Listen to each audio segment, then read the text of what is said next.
Hi everyone, I'm Echoes and I'm a VTuber, and I'll be going over Mobile Suit Gundam G-Crux, the beginning, which I was able to watch on Saturday evening on March 1st, so technically yesterday.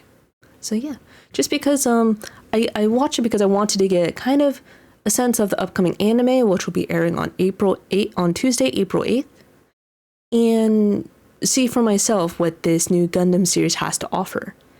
But man, it was so good. Also just a note, this will have spoilers because you kind of need to explain a few things. So I'll just mention spoiler warning, and I'll also put in the title as well. So just so you know, I will be mentioning spoilers for the sake of context. But yeah, so this movie is split into essentially two parts. It is sort of a combination of 4 of the anime's first episodes, supposedly. First 2 goes over the 1-year war, which predominantly showcases Char, as the series is essentially a UC alternate universe or UC alternate history, as the events that that happen in the 1-year war drastically different than in the original Gundam series. Because of that, I'll be hosting a sort of a rewatch of the compilation films of the original Gundam, Mobile Suit Gundam film trilogy, compilation film trilogy. So in case if anyone's interested in watching that, you could definitely join my Discord server. I'll be hosting it the 3 weeks before the anime starts on 9 in the morning EST. But yeah, anyway. So now back to the movie. So I, to be honest, I don't exactly understand all of the original 1-year war, as I did watch some of the original Mobile Suit Gundam, not all of it. So I'll also be speaking of some notes that my brother mentioned to me as well.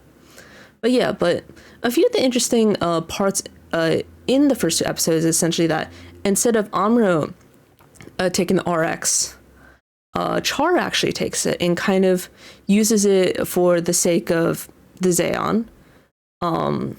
He steals it and he remodels, and it is eventually he eventually puts it in his own colors and uses it as his own mobile suit instead of his traditional red one from the original. Kind of interesting because of that. So he does that. He also pretty much is in charge of the funnel research himself. He does it himself, which is interesting because my brother mentioned how a lot of the funnels used in the original anime were used by Lala. Instead, Char takes Lala's funnels in a way, or bits. And also, we do not see Lala or Amuro at all in the 1-year war, like the quick recap. Not sure if they still exist or not in this universe, but at least they're not present visibly. We also get a lieutenant. Let me get his name real quick because I not remember his name. I think his name is Chalia Bull, I believe.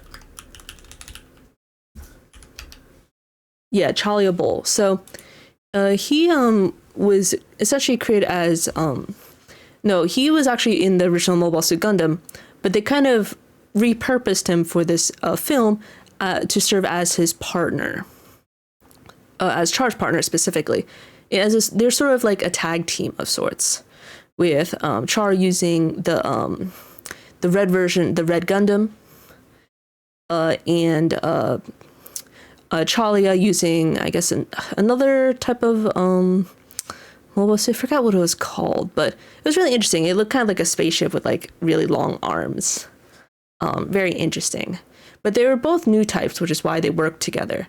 They have sort of this like inherent affinity to using mobile suits, and also can have this sort of like extra sixth sense, which benefits them in battle.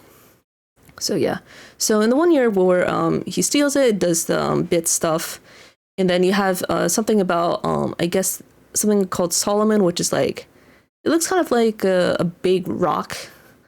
I don't know if it's actually a rock or if it's like like some sort of like small like ship that looks like a rock. It looks like a rock, and I think they're planning to put that rock down on, I guess, Luna 2, I believe.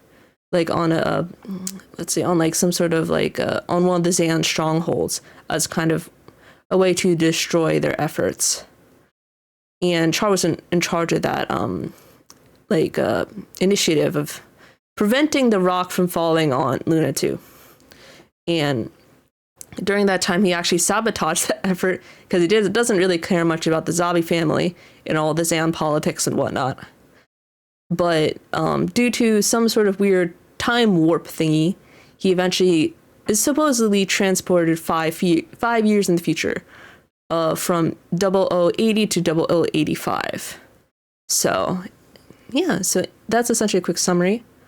And then after that time loop or time warp, we get introduced to the young main characters in the alternate history, as the Zeon has won, and we're introduced to a space colony known as Side 6.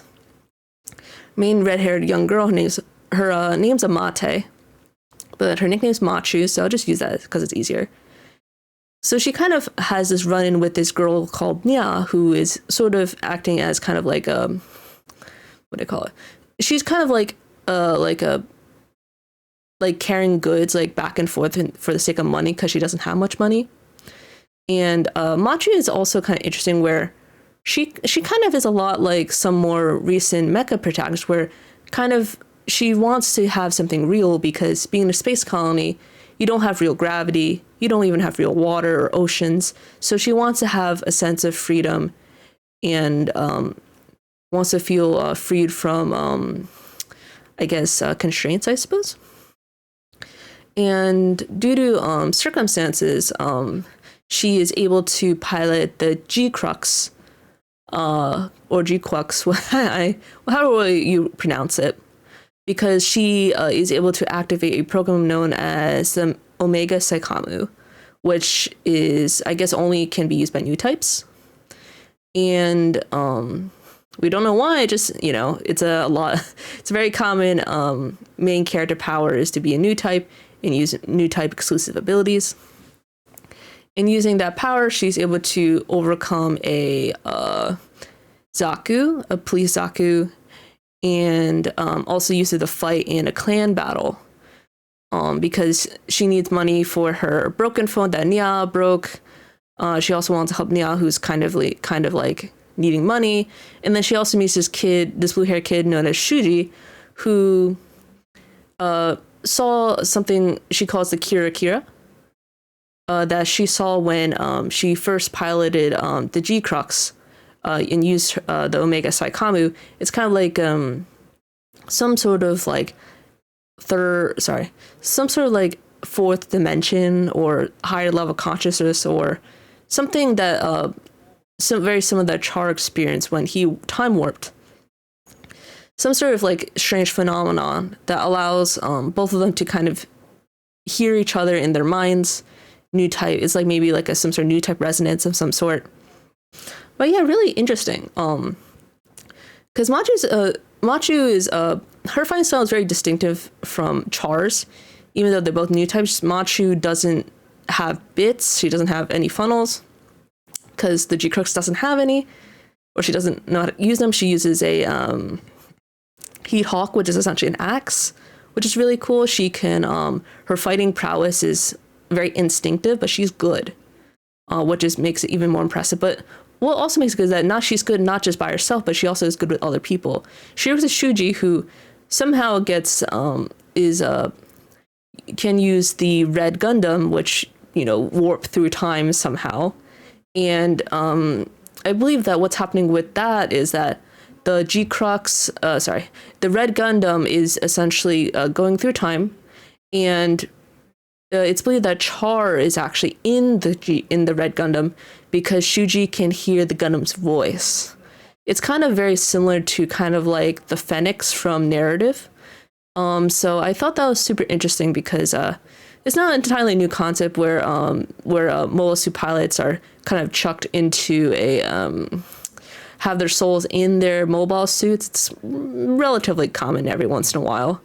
We had it somewhat in Witch from Mercury to some extent, but The original is more like Phoenix, where it's an actual person's soul chucked in there. But it's not exactly unfamiliar. But yeah. Oh yeah, just to clarify, by the way, Wishmore does include the soul thing. It's kind of complicated in itself, so not gonna elaborate on that. Anyway, but yeah, it was overall enjoyable. Still a lot of questions. We kind of want in because we still have some more interesting things I noticed too. How like for some reason during the movie, during the first half, Lala doesn't exist, right? So the thing I don't know if Garma exists, which is the purple haired guy from the original Mobile Suit Gundam, but we did get that Lieutenant Chalia Bull, right? He was made younger, and he was made became a DILF. So how he was portrayed with Char when Char wanted to work together with him was kind of had this like sexiness I didn't really expect. It was kind of like they were like drinking wine together and stuff, but it was like, oh wow, the romance music. I'm like, what? I don't mind though. It just I didn't expect them to really push that romance aspect.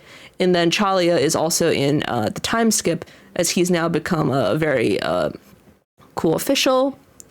And then also we get and why the GQuuuuuuX exists is because looks like technology has advanced since the 1 Year War, and they're trying to test this new mobile suit, which is very common with these sort of shows. And this rookie known as Xavier was trying to fight fight the Red Gundam, which was kind of moving around on its own, probably piloted by Shuji, or maybe it's piloted by Char's soul.